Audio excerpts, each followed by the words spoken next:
guys, this is Rachel from Cypress Textiles, and today we're going to be making the red maple square from the 2018 reboot of the Vibrant Vintage Crochet Along, or VVCAL. For the red maple, I've already put a slip knot on my hook, and then I'm just going to go ahead and chain 3, make a slip stitch into the third chain from the hook to make your ring.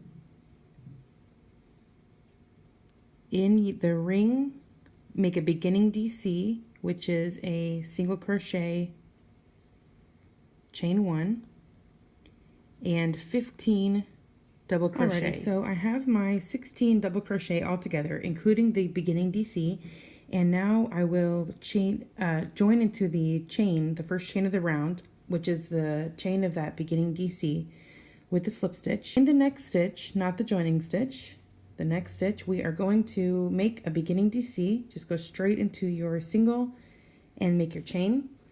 And then we're going to make another double crochet in the next stitch. Okay, then chain 2. All right, and double crochet in the next stitch. And that is going to be our repeat. So you will DC, chain 2, DC, DC, chain 2, DC. I'm at the very beginning of this circle now, and I've got 2 chains on my hook. And go ahead and join into the beginning DC with the slip stitch again. All right, so now a beginning DC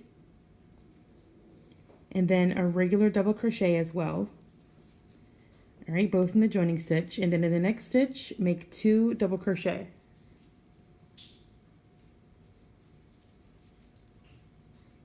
All right, and then chain 2.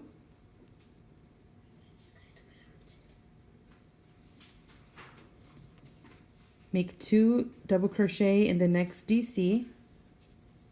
And same thing, 2 double crochet in the next DC. And then chain 2.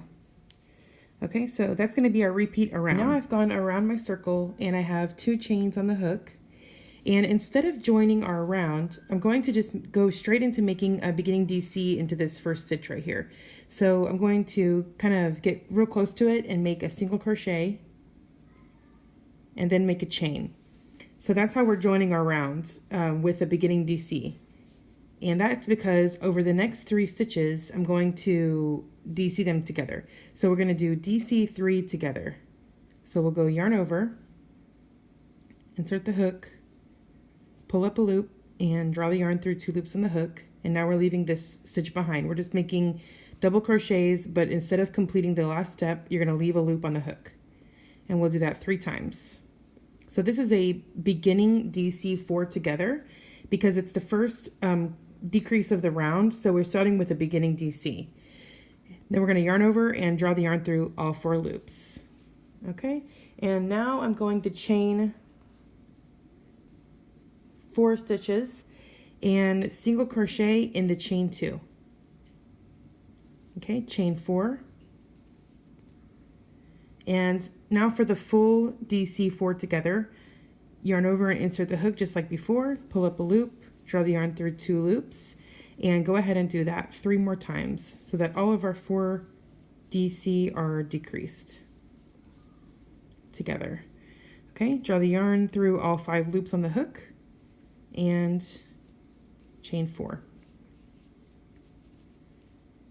Single crochet, and that is our repeat.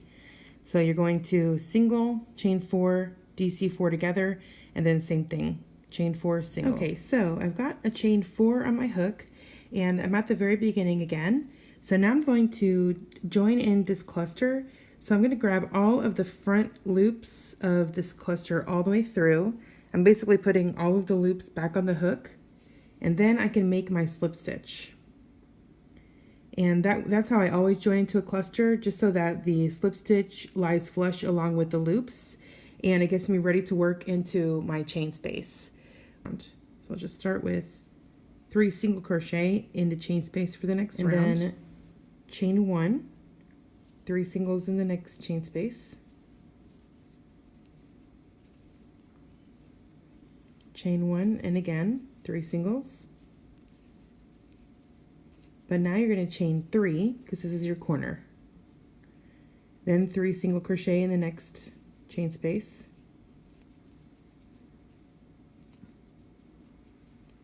And then chain 1. And that's our repeat. So I'm going to jump right into 3 single, chain 1, 3 single, chain 1, 3 single, and then chain 3. And then 3 single, chain 1. Alrighty, I just have 1 chain on my hook now, and I'm ready to join my round. So I'm just going to slip stitch into the first single crochet of the round.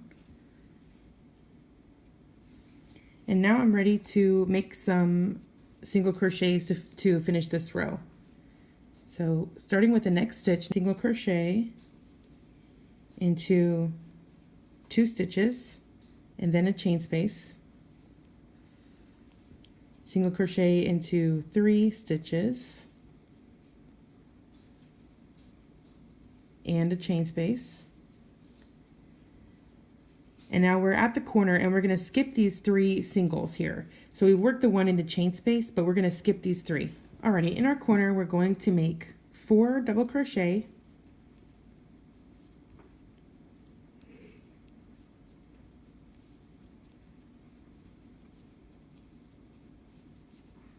and then chain 2 and another 4 double crochet.